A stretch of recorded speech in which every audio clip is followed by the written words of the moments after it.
काल भी बिना निमंत्रण के ही पहुंचता है, पापी।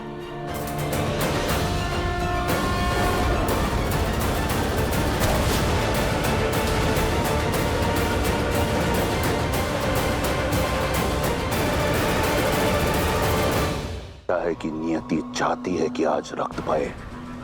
मरण आया प्रहार।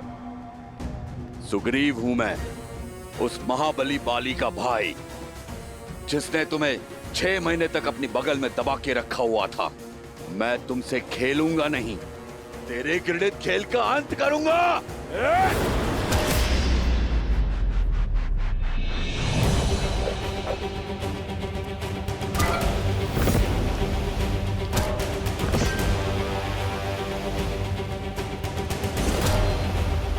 जय श्री राम।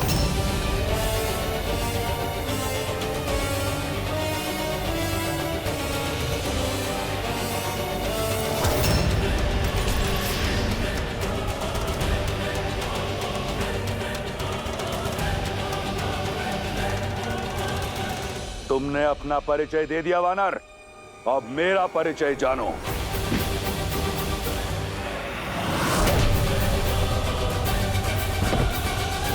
इन्हीं हाथों से कैलाश उठाया है इस दशानन ने। वीर अपना परिचय वार के बाद देता है। राक्षस हूं मैं, रक्ष राज रावण।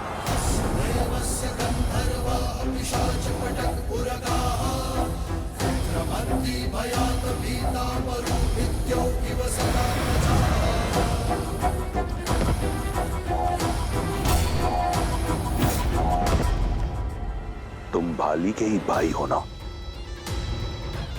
लगता नहीं है। कायर सर्वदा दूसरे के बल का उदाहरण देता है। तुम्हारा भाई बाली सच में बली था, सर्वशक्तिशाली था, और तुमने उसे एक तुच्छ वनवासी की पेट चढ़ा दिया, वो भी छल से। कायर हो तुम। अपनी माया से देवी सीता मैया को हरने वाले के मुख से छल की बातें अच्छी नहीं लगती। एक कायर मुझे वीरता का पाठ क्या पढ़ाएगा?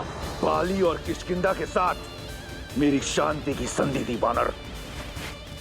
नए राजा होने के नाते तुम्हें उसका सम्मान रखना चाहिए था।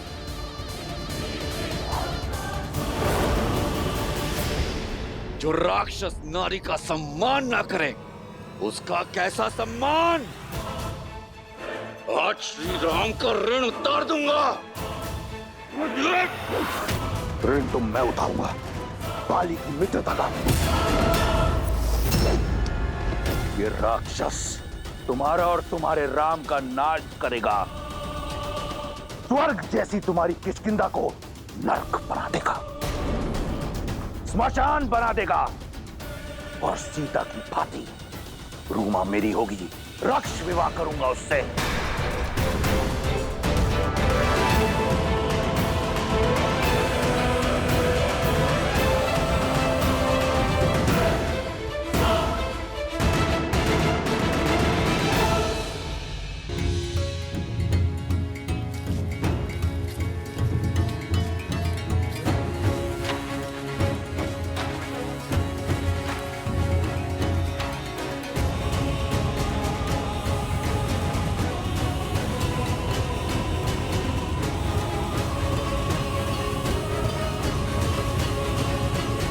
अंततः हम लंका पहुंच गए। जय श्री राम, जय श्री राम। अब आज्ञा दीजिए भैया, इस पापी नगरी को ध्वस्त करने के लिए अब और प्रतीक्षा नहीं कर पा रहा हूं मैं।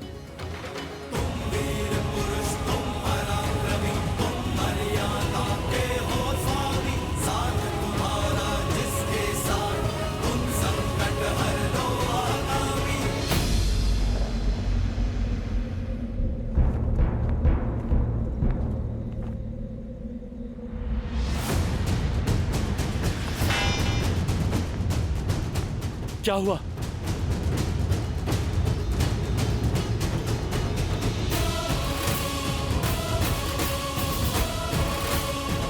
ये कोई छोटी मोटी टुकड़ी नहीं, बहुत बड़ी सेना है। असंभव। 100 योजन पार करके ये कैसे आ गए? अब क्या करें? करना क्या है? महाराज को सूचना देनी होगी।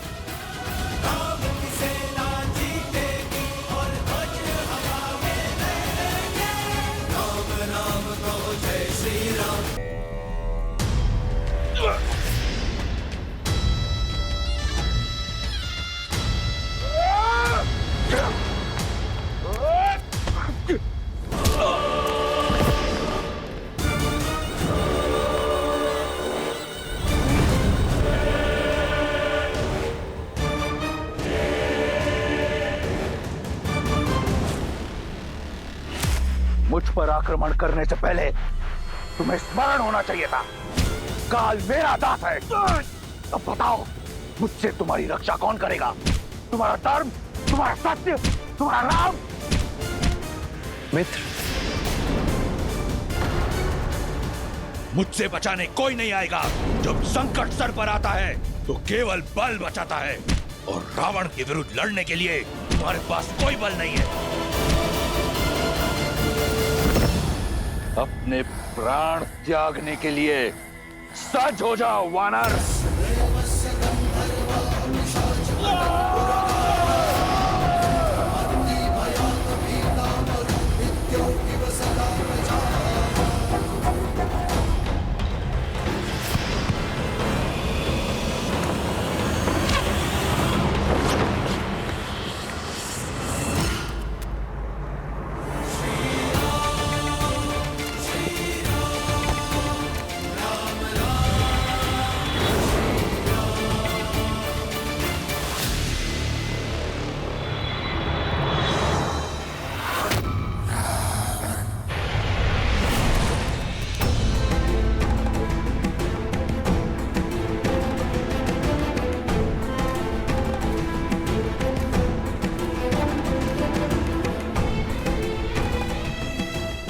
आप एक राजा हैं मित्र, और एक राजा को अति उत्साहित नहीं होना चाहिए।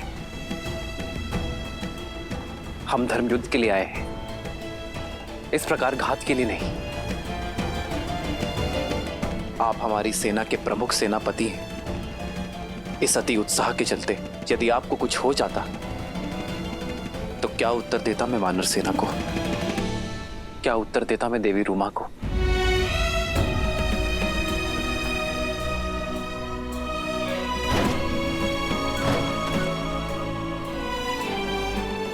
मुझसे भूल हो गई प्रभु। आवेश में आकर बहुत बड़ी भूल कर बैठा। आप जिस सेना को लेकर साथ चले, मैं उसी सेना को पीछे छोड़ रावण से अकेला युद्ध करने चला गया। क्षमा कर। उठो मित्र।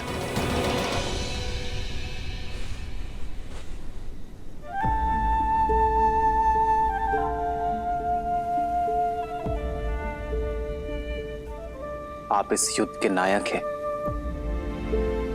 इस महासेना के राजा हैं, और एक नायक का कर्तव्य होता है कि वो सबको अपने साथ लेकर चले, अपने नियमों का पालन करें। केवल इस क्षण का नहीं, आने वाले कल का भी सोचे। भावनाओं में बहकर भविष्य की सूझ खो बैठा था मैं। रावण पर अचानक आक्रमण करने का दुस्साहस अनुचित है मित्र, किंतु अपनी भूल को स्वीकारने का प्रयास प्रशंसनीय है। अपनी साहस का परिचय तो आपने दे दिया, अब अपनी सामर्थ्य का परिचय दीजिए। शत्रु के द्वार पर हम खड़े हैं, अपनी वानर सेना का मार्गदर्शन कीजिए मित्र। उनके लिए एक उदाहरण सिद्ध कीजिए, और इस युद्ध में मेरे सहायक बनिए। इतनी बड़ी भूल को भूलकर मुझको अब इतना बड़ा दायित्व सौंप रहे हैं। अपने भक्त को पुनः अपना सिर उठाने का अवसर दे। आप धन्य है प्रभु,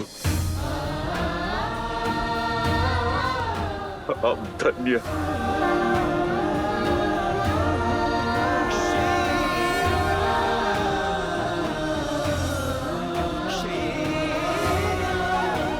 जय श्री राम।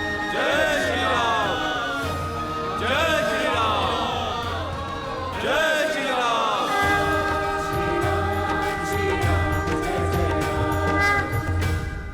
मुकुट का स्थान राजा के शीश पर होता है। शुक, महाराज, किष्किंधा के राजा को उसका मुकुट लौटा दो। कोई संदेश महाराज? प्रहार के उपरांत ना कोई संधि ना संदेश।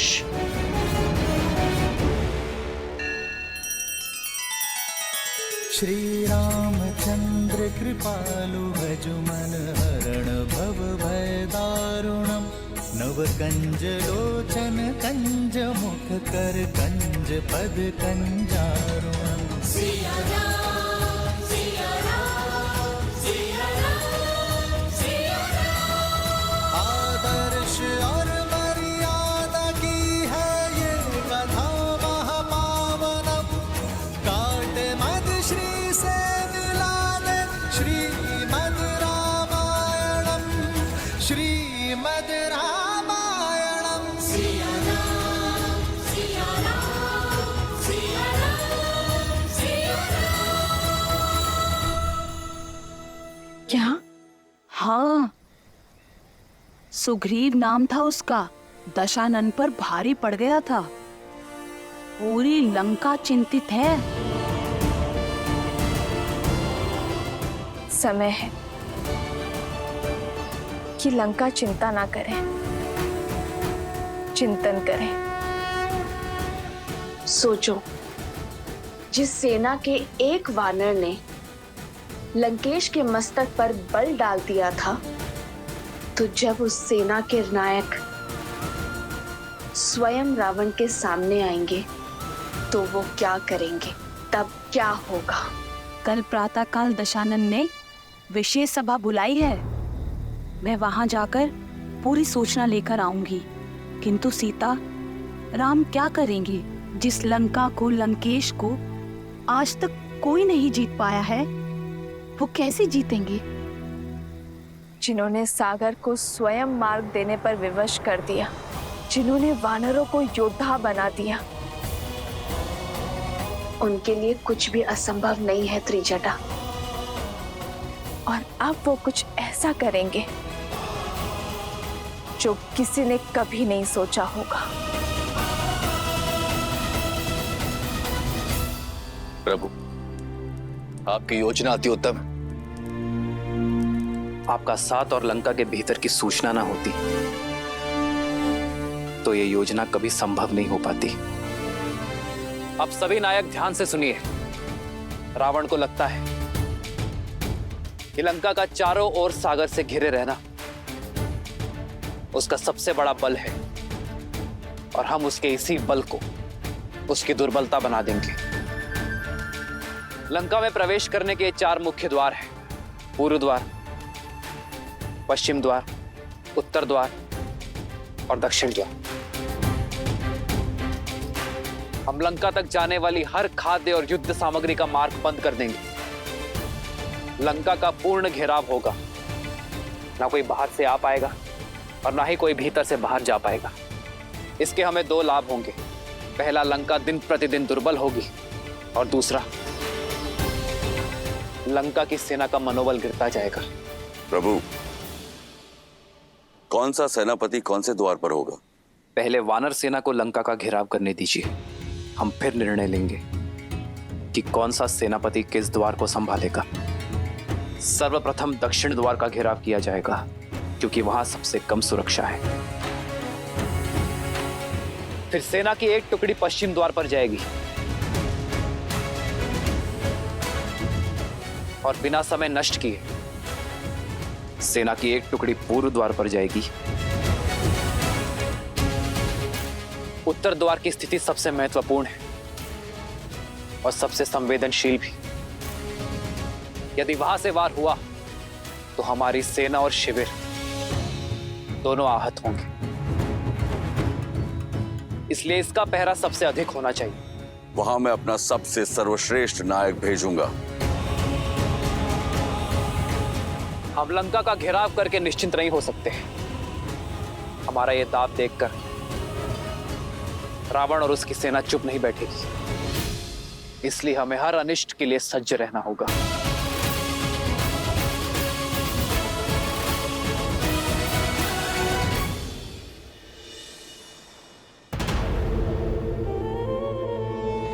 महाराज, 16 कोटि बानरों ने राज्य को चारों ओर से घेर लिया है। सभी द्वार उनके आधिपत्य में है। स्थिति बड़ी ही विकट है महाराज। मार्गदर्शन कीजिए कि इस स्थिति से कैसे निपटा जाए। स्थिति बिल्कुल सामान्य है प्रहस्त, और मार्ग सरल। हमें राम का वध करना है। इस संसार के समक्ष एक उदाहरण प्रस्तुत करना है रावण के बल का। उसकी सेना का संहार कुछ इस प्रकार भयावह होना चाहिए कि यह संपूर्ण संसार राक्षस नाम से थर थर कांपे। आने वाले सहस्त्रों वर्ष तक लंका पर आक्रमण करने का साहस किसी में ना हो। सिद्ध करना है हमें कि महादेव के इस भक्त लंकेश दशानन रावण के समक्ष कोई टिक नहीं सकता, फिर चाहे वो नर हो या स्वयं नारायण।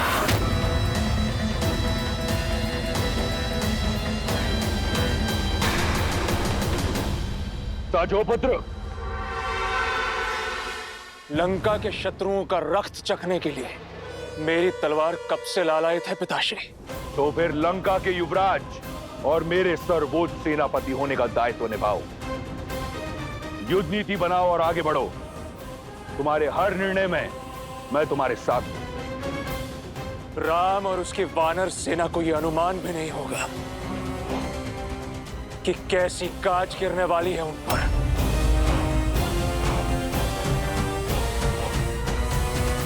अब विलंब कैसा भैया, चलिए इस लंका पर आक्रमण करते हैं। लक्ष्मण भैया ठीक कह रहे हैं प्रभु। शत्रु को सज्ज होने का अवसर क्यों देना?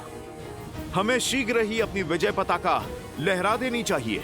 क्योंकि यह धर्म युद्ध है हनुमान, और धर्म सबको अवसर देता है, रावण को भी। और यह अवसर अंतिम होगा। परंतु क्यों भैया? क्योंकि केवल रावण या उसकी सेना दांव पर नहीं, सैनिकों का परिवार और उनका भविष्य दांव पर है। सबसे श्रेष्ठ युद्ध वही है जो लड़ा ना जाए, और सबसे अच्छी युद्ध नीति युद्ध को टाला जाए। तो शांति प्रस्ताव भेजने की तैयारी की जाए। रावण को यह अंतिम अवसर देना आवश्यक है। प्रभु, ये शांति प्रस्ताव लेकर कौन जाएगा? जाम्बन जी, आप सबसे अनुभवी हैं और ज्ञानी भी। आप ही बताइए किसे भेजना उचित होगा? प्रभु, लक्ष्मण जी के क्रोध से हम सब परिचित हैं। वहां राक्षसों ने कुछ भी ऊंच नीच कर दी और लक्ष्मण जी अपना धैर्य खो बैठे तो आपका मांतव्य असफल हो जाएगा। और हनुमान तो पहले ही लंका के भक्षक और लंकेश के शत्रु बन चुके हैं। उन्हें भेजना अवसर नहीं, चुनौती का संदेश देना होगा। और वानर राज सुग्रीव ने कल जो किया, उसके पश्चात रावण और उनके बीच वार्ता का कोई स्थान शेष नहीं बचा है। नल और नील सेतु बनाने में चतुरता रखते हैं, किंतु वाद कला में उतने प्रवीण नहीं। हमें कोई ऐसा चाहिए जो न्याय प्रिय हो और शांति प्रिय भी,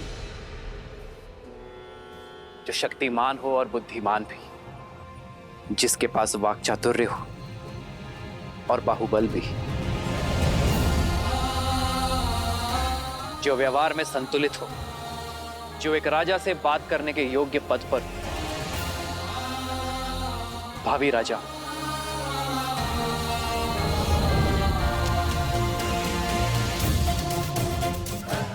यह अत्यंत ही उत्तम चयन है भैया। शांति प्रस्ताव लेकर अंगद को ही जाना चाहिए।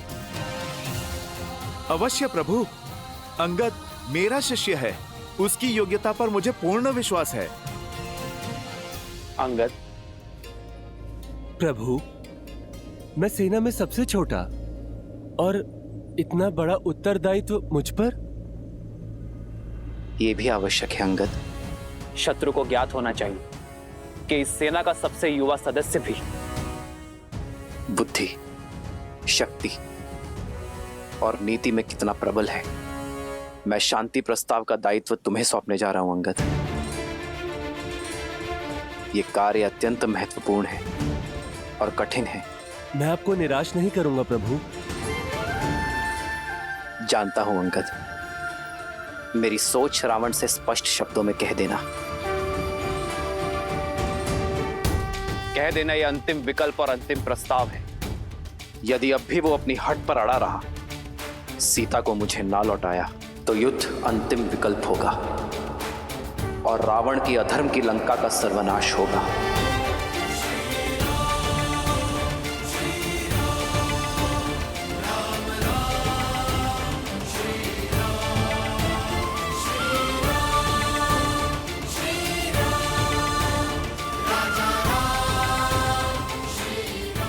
जाओ अंगद।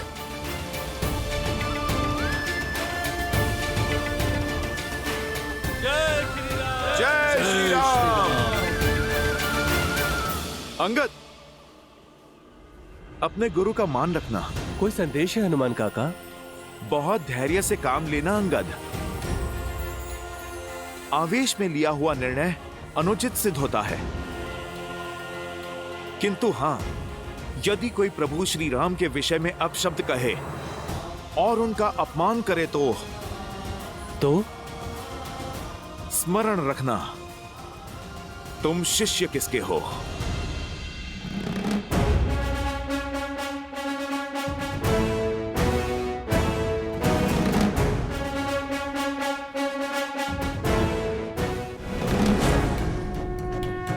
जय श्री राम।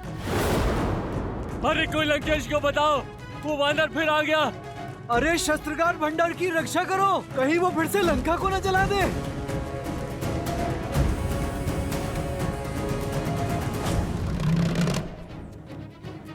योद्धा नहीं, दूत आया है। श्री राम का संदेश लाया हूं। लंकेश तक पहुंचने का मार्ग बताओगे या मैं स्वयं बना लूं?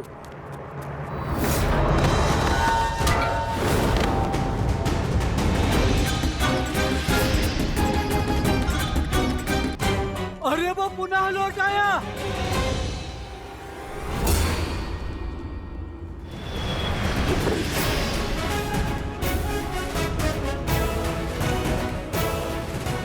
रावण सीधे जाकर दाई मुड़ते ही समग्र है।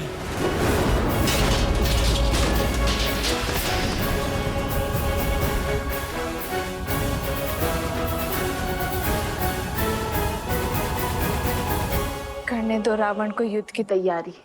विजयी तो धर्म और सत्य की ही होगी। मेरे श्री राम की होगी त्रिजटा। सुना है श्री राम ने शांति प्रस्ताव के लिए किसी वानर दूत को भेजा है। क्यों? युद्ध से पहले किसी दूत को क्यों? यही तो अंतर है त्रिजटा, मेरे श्री राम और रावण में। श्री राम अपने शत्रु को भी एक अंतिम अवसर देते हैं त्रिजटा।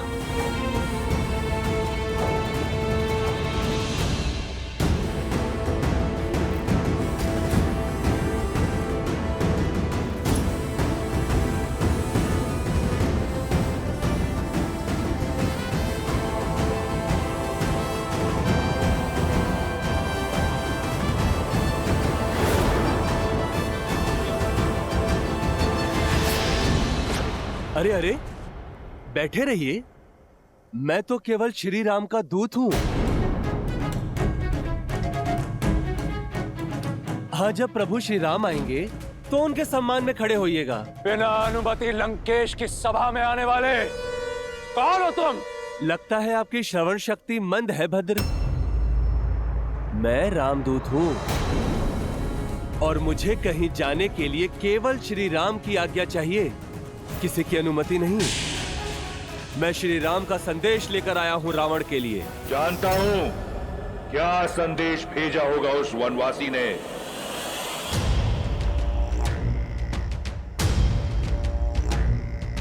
यस्य देवस्य तद्धर्वाः पिशाचपटकुरकाः विद्रवन्ति भयात् भीता मरुभिद्यो इव सदा व्रज। शांति प्रस्ताव भेजा है। एक बार फिर संधि का निमंत्रण भेजा है।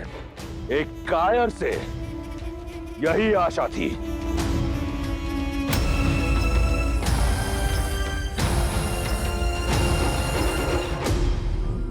और देखो भेजा भी तो किसे? एक तो वानर, उस पर बालक प्रतिनिधि प्रतीक होता है भेजने वाले के व्यक्तित्व का। श्री राम के व्यक्तित्व की तो बात ना ही करो दशानन, तुम्हारी सोच से परे है वो। और रही बात प्रतिनिधि की, तो श्री राम ने मुझे यहाँ भेजकर ये सिद्ध कर दिया कि उनकी सेना का सबसे अल्प आयु बालक भी उनका कार्य सिद्ध करने में सक्षम है। और जहां तक बात रही वानर होने की, तो ये वानर उन महाराज बाली का पुत्र है जिन्होंने 6 माह तक तुम्हारा योग्य सत्कार किया था। स्मरण तो है ना? रावण से उपहास। बालक, यदि मैं चाहूं तो इसी क्षण तुम्हारे प्राण हर सकता हूं, परंतु मैं ऐसा करूंगा नहीं, क्योंकि तुम मेरे मित्र बाली के पुत्र हो, मेरे पुत्र समान। और मित्रों में युद्ध शोभा नहीं देता। कितनी लज्जाजनक बात है कि किष्किंधा का युवराज, किष्किंधा का भावी महाराज एक वनवासी के चरणों का दास बना बैठा है। उस वनवासी के जिसने तुम्हारे पिता की हत्या छल से की। ऐसा तुच्छ कार्य तुम्हें शोभा नहीं देता। तुच्छ तो तुम अपने व्यवहार को सिद्ध कर रहे हो दशानन। किष्किंधा के युवराज को, श्री राम के दूत को अपनी सभा में विराजने का उचित स्थान ना देकर, और मुझे उचित स्थान ना देने का अर्थ है कि तुम मेरे प्रभु श्री राम का अपमान कर रहे हो, और ये मैं नहीं सह सकता। इसलिए पहले मुझे अपनी सभा में उचित स्थान दो, फिर मैं श्री राम का संदेश दूंगा। यदि तुम यहाँ बाली पुत्र अंगद बनकर आते तो तुम्हें स्थान अवश्य मिलता, परंतु तुम यहाँ उस वनवासी के दूत बनकर आए हो जिसके लिए उसके राज्य में कोई स्थान नहीं था, जो दर दर भटक रहा है। उस वनवासी और उसके मरकट दूत के लिए मेरी लंका में कोई स्थान नहीं है।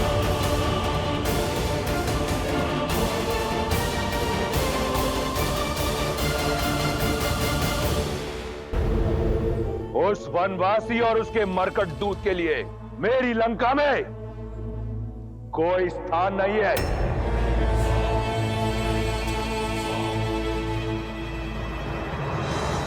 बहुत धैर्य से काम लेना अंगद। आवेश में लिया हुआ निर्णय अनुचित सिद्ध होता है।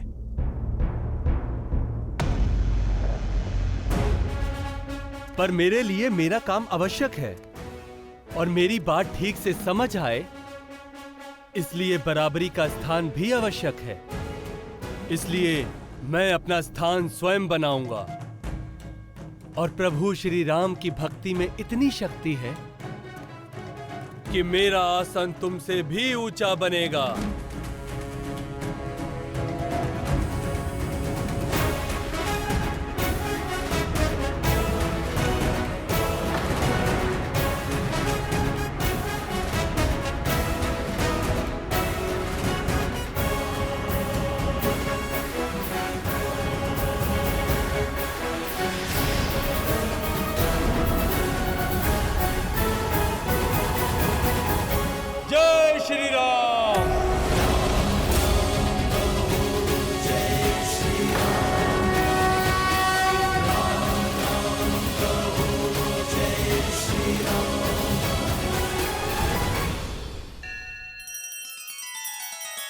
श्री रामचंद्र कृपालु भजु मन हरण भव भय दारुणम नव कंज लोचन कंज मुख कर कंज पद कंजारुणम। सिया राम सिया राम सिया राम सिया राम। आदर्श और मर्यादा की है ये कथा महापावनम काट मद श्री से मिला दे श्रीमद् रामायणम श्रीमद् रामायणम। सिया राम सिया राम सिया राम सिया राम।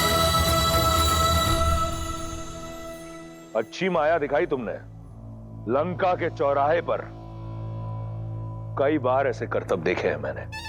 क्या लगा तुम्हारे राम को मुट्ठी भर वानरों सहित सागर पर सेतु बांध लेगा तो इस संसार में उसकी जय जयकार होगी? सागर तो पंछी भी लांग लेता है, परंतु मैं वो दशानन हूं जिसे स्वर्गलोक तक जाने के लिए भी किसी सेतु की आवश्यकता नहीं होती। अपने पिता की भांति वीर जान पड़ते हो। तुम्हें संदेश देने की नहीं, मेरा उपदेश सुनने की आवश्यकता है। जिस वनवासी ने तुम्हारे पिता को छल से मारा, जाओ मार दो उस वनवासी को और बन जाओ किष्किंधा नरेश।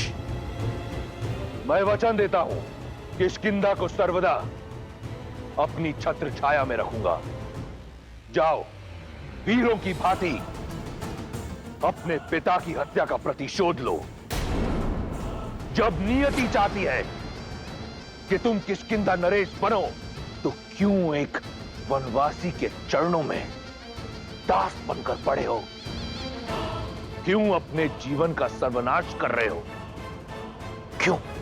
जिन पिता की तुम बात कर रहे हो ना, उन्होंने भी अपने अंतिम समय में श्री राम की शरण ली थी और उन्हीं का अंतिम उपदेश था कि मैं हमेशा श्री राम की सेवा में रहूं।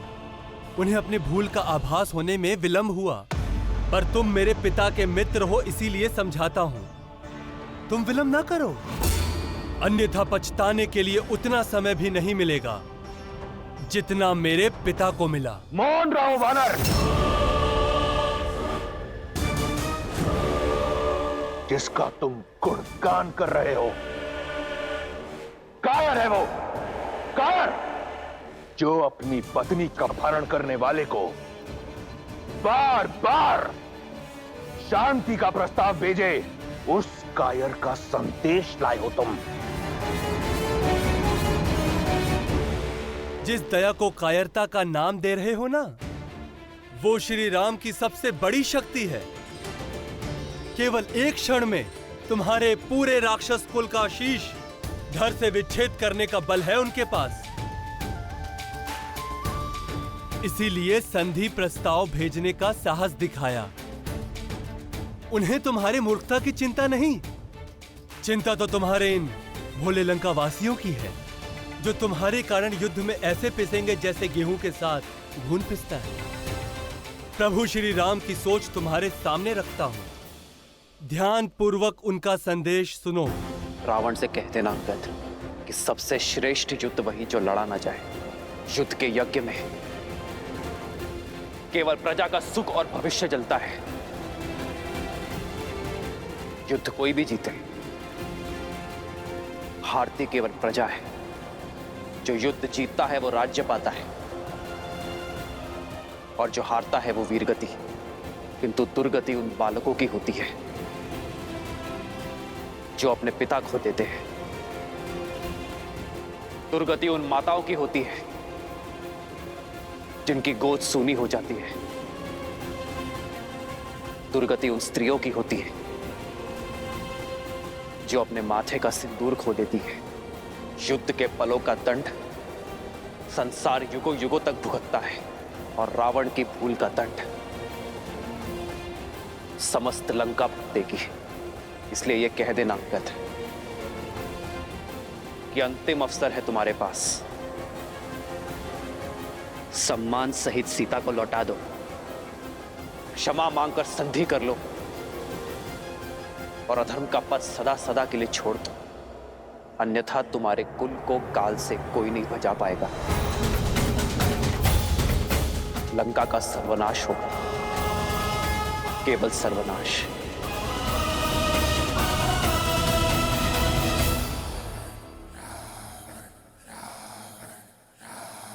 तुमने मेरी आंखें खोल दी अंगद। क्या ये सत्य है? यदि मैंने सीता को लौटा दिया तो राम मुझे क्षमा कर मेरा मित्र बन जाएगा?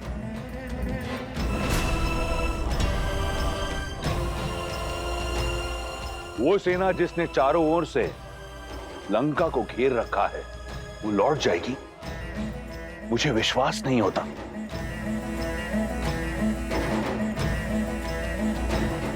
जिनका नाम संपूर्ण संसार जपता है, जिनकी आराधना में तीनों लोक लीन है, उनकी बात पर संदेह करना मूर्खता है। मूर्खता? मूर्खता क्या है मैं बताता हूं। मूर्खता ये सोचना है कि रावण उस राम से क्षमा मांगेगा जिसने मेरी बहन की नाक काटी। मूर्खता ये सोचना है कि रावण उस हनुमान से मित्रता करेगा जिसने मेरे अक्षय कुमार का संहार किया। मूर्खता ये सोचना है कि एक निष्कासित बालक कुछ वानरों की सहायता से उस रावण का संहार करेगा जिसने सहस्त्रों वर्षों में सहस्त्रों वीरों का संहार किया हो। मूर्खता यह है कि 10 लोकों के स्वामी के समक्ष एक वनवासी 3 लोकों के राजा होने का दम भर रहा है।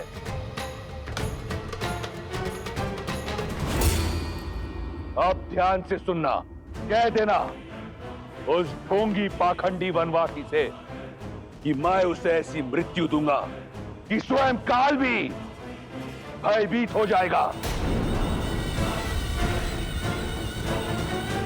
और रही सीता की बात, तो कह देना उस वनवासी से कि भूल जाए अपनी पत्नी को। जिस प्रकार अपने राज्य से निकाला गया, उसी प्रकार सीता के जीवन से निकल जाए, क्योंकि अब सीता के साथ राम का नहीं, रावण का नाम लिया जाएगा। रावण का। सावधान रावण, अब एक और शब्द नहीं। संदेश लेकर आया था महाज्ञानी रावण के लिए, परंतु उत्तर दिया इस दंभी राक्षस ने। दूत हूं इसलिए तुम्हारा मान रखा, परंतु इसका अर्थ यह नहीं है कि मैं अपने प्रभु श्री राम का अपमान सह लूंगा। तुम अपनी और लंका की नियति के लिए स्वयं उत्तरदायी होगे रावण। तुम्हारे और तुम्हारे कुल का अंत निकट है। सहस्त्रों वर्ष से ये धमकी सुनते आ रहा हूं मैं। राक्षस पुकारा ना तुमने मुझे, अब बताऊंगा तुम्हें कि राक्षस वानर के साथ करते क्या है। राक्षसों, काट दो इस उद्दंडी वानर का शीश और प्रस्तुत करो मेरे चरणों में। बल तो मैं दिखाऊंगा तुम्हें श्री राम की भक्ति का। जय श्री राम।